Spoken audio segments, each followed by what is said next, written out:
The division of labor in families is a huge source of conflict. Now, back in the 50s, it used to be that dad went to work, worked there for 30 years, had a pension, mom stayed home, and ran the house. All right. And that worked for them partially because one income could give them a good standard of living. Now it takes two incomes to have a good standard of living. But sometimes what hasn't changed is men's mentality, right? Yeah, I get that you work, but you still need to do the dishes and you still need to do the laundry and pick up and take care of the kids, because that's women's work, okay? That's outdated way of thinking. And now you got this discrepancy, right? Now she's carrying 80% of the load and you're only doing 20 because you don't want to do dishes or laundry. Well, guess what? She doesn't want to do that either, okay? And so this is how it goes in sessions. Well, I do this and I do the laundry and I pick up after, the kids. No, you don't. I do all that and I go to work. So there's this back and forth. All right. And the reason that is because there's this thing called egocentric bias, which means I overestimate the amount that I contribute and I underestimate the amount my spouse contributes. Studies have proven this. All right. One of them was they had both of the partners fill out a form, and when they tallied it up, it equaled more than 100% of the work that had to be done, which showed that someone was overestimating the amount that they put in. They even broke it down further with families before they had a baby and after they had a baby. The discrepancy could be up to 2/3, right? You are completely overestimating how much you give, right? One of them was like the man thought he was contributing almost 30 hours a week, but he was only contributing 9, all right? So it's just way off. And so in session, they're in gridlock because they really believe that they're contributing, all right? So I wanted to mention one other thing. And again, this isn't universal. This isn't for everyone. But in general, this study showed that as women contributed more money to the family, her depression rose. Now, as men contributed more money to the family, their satisfaction went up because, most men have this internal thing of I'm the provider for the family and I take care of my family and they, that's their purpose, And so I think that also bleeds into, well, I've done my job. I am the provider, right? And so when they get home, it's like, I've done my work. I'm done for the day. No. Your job is a means to an end. Your real work begins when you get home because now you got to raise your family and you got to spend time with your kids and spend time with your wife and all that, okay? So now, men need respect and honor.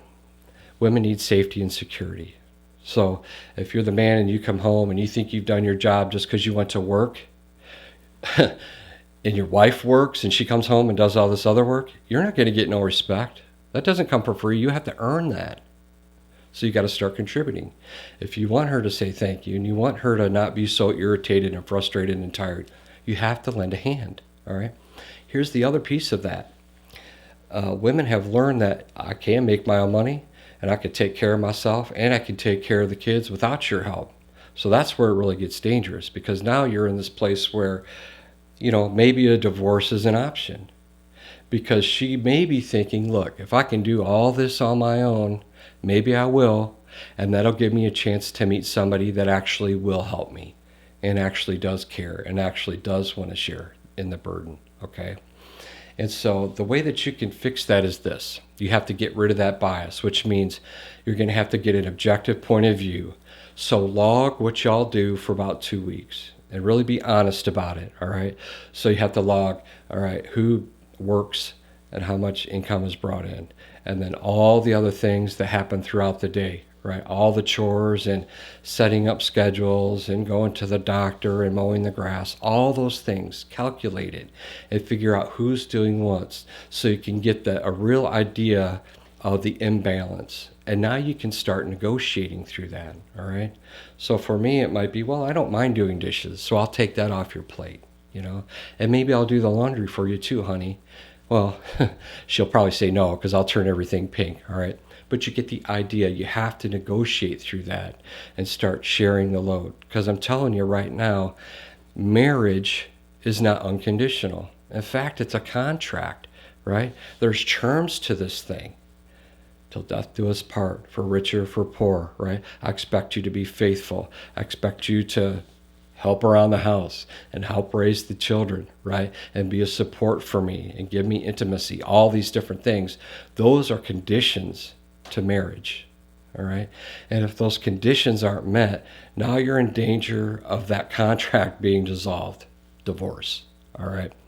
So I encourage you to work on that, right? Figure out who's doing what and just pick up the slack. Take initiative, man. If you see something's out of place, just help out and pick it up. Do the dishes without being asked, right?